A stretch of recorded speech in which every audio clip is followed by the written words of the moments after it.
Tiga. Assalamualaikum warahmatullahi wabarakatuh. Perkenalkan, nama saya Jamirullah. Saya dari STKIP PGRI Bangkalan dengan MPM 182221133. Dalam tugas materi manajemen mutu terpadu mengenai makalah manajemen mutu terpadu dalam pendidikan negeri, swasta, atau lembaga pendidikan Islam. Untuk yang pertama, yang menjadi topik atau yang menjadi pembahasan utama adalah apa sih manajemen itu? Apa sih manajemen mutu itu? Seperti apa manajemen mutu itu? Manajemen mutu terpadu atau disebut dengan total quality management dalam konteks pendidikan merupakan sebuah filosofi metodologi tentang perbaikan secara terus-menerus.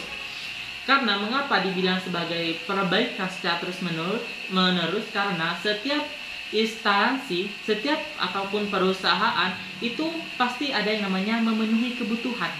Ada namanya untuk memenuhi keinginan dan harapan pelanggan.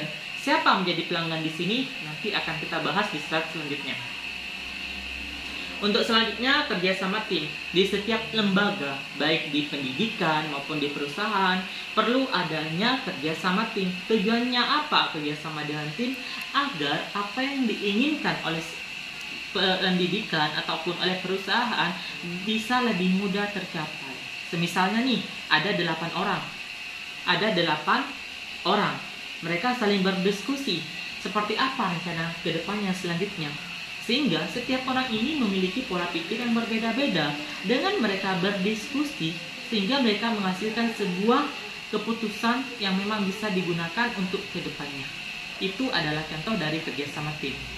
Selanjutnya saya akan membahas fungsi kerjasama tim.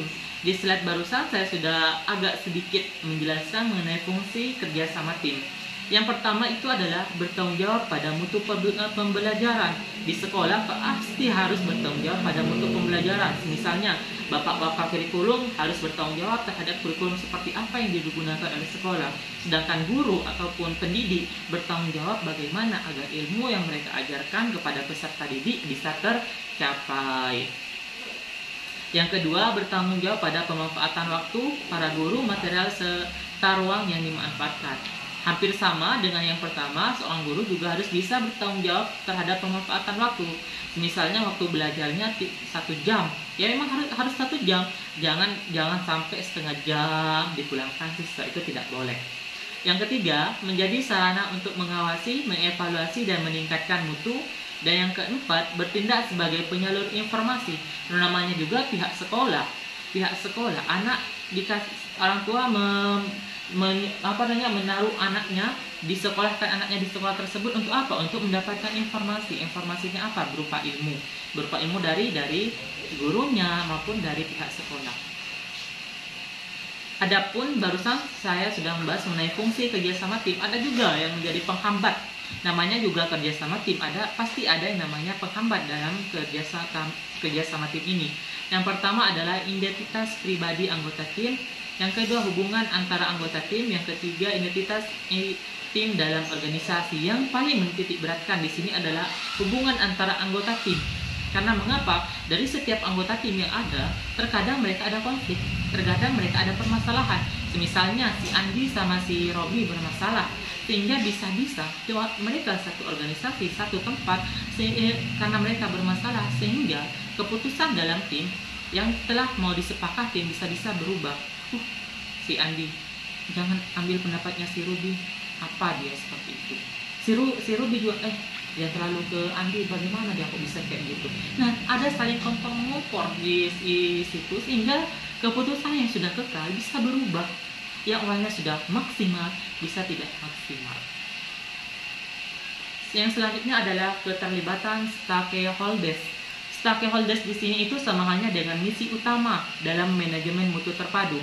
Misi utama, kenapa ada manajemen mutu itu di dalam sebuah pendidikan? Mengapa? Karena yang pertama itu adalah untuk bisa ada hubungannya dengan pelanggan tadi. Untuk pelanggan, di slide berikutnya akan kita bahas. Pelanggan di sekolah. Nah, kita sudah membahas ke slide tentang pelanggan di sekolah. Ada 2 macam sebenarnya. Ada 2 macam, bukan 3, 2 macam.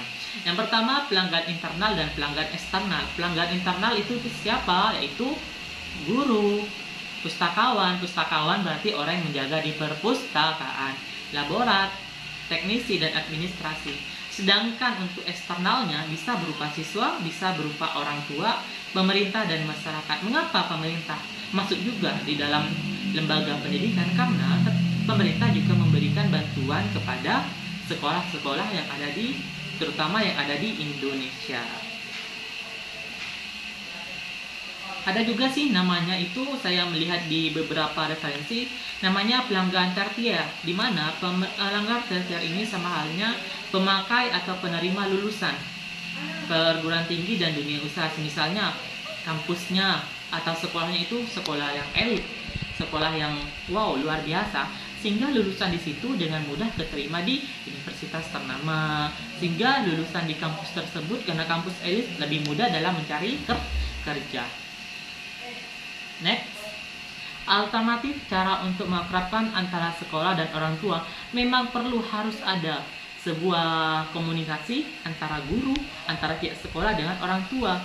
Karena apa? Semisalnya si anak peserta didik, namanya semisalnya Solihin, beliau ini nakal, beliau ini sering bolos, sehingga guru kalau sudah akrab dengan orang tua, dia bisa mencari tahu solusi. Mereka berdua dari pihak guru ke sekolah sama orang tua bisa mengambil sebuah solusi. Misalnya gini, Bu, kok anaknya sampean jarang nggak masuk ya Bu ya? Kenapa ya?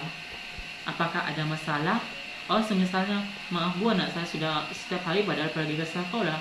Nah, karena ada sebuah komunikasi antara pihak sekolah sama orang tua, dari keduanya ini bisa mencari tahu kenapa sih si anak ini nggak masuk, apa penyebabnya.